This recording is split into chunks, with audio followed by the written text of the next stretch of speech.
তোমার সাথে দূরত্ব বাড়ার পর আমি অনেক চেষ্টা করেছি তোমার মায়া থেকে বেরিয়ে আসতে, কিন্তু আমি পারিনি।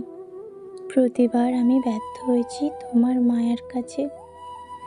মনকে অনেক বোঝাতে চেয়েছি যে যার সাথে কোনো ভবিষ্যৎই নেই তার কথা ভেবে কেন দিনগুলো নষ্ট করছিস, কিন্তু আমি ব্যর্থ হয়েছি মনের কাছে।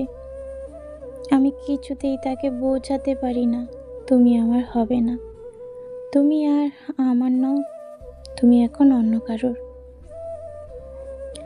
মনের সাথে চোখের সম্পর্কটাও যেন খুব গভীর, তাই তো তোমার কথা মনে হলে তোমাকে ভেবে সে কাঁদতে থাকে।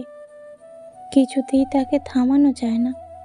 নিজের ঠোঁট চেপে চোখ দুটো দৃষ্টি সম্পূর্ণ মেলে দিয়ে চোখের আয়তন বড় করবার চেষ্টা করেও আমি ব্যর্থ হয়েছি। তবুও চোখের জল আটকাতে পারিনি, সে তোমার নামেই ঝরে পড়ছে। মাঝে মাঝে আমার কি মনে হয় জানো, আমার নিজের দেহ, অথচ আমার কোনো বারণ সে শোনে না।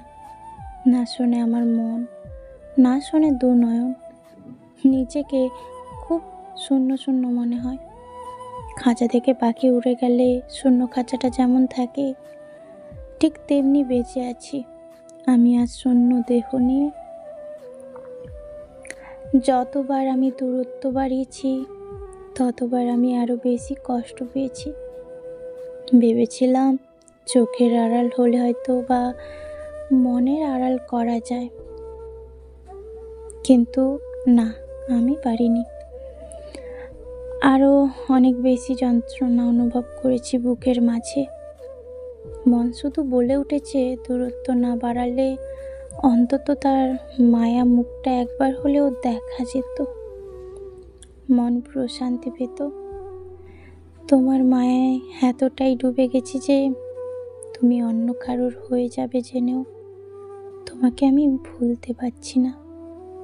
আমি পারছি না তোমার খুব কাছে যেতে, পারছি না একটু দূরেও যেতে।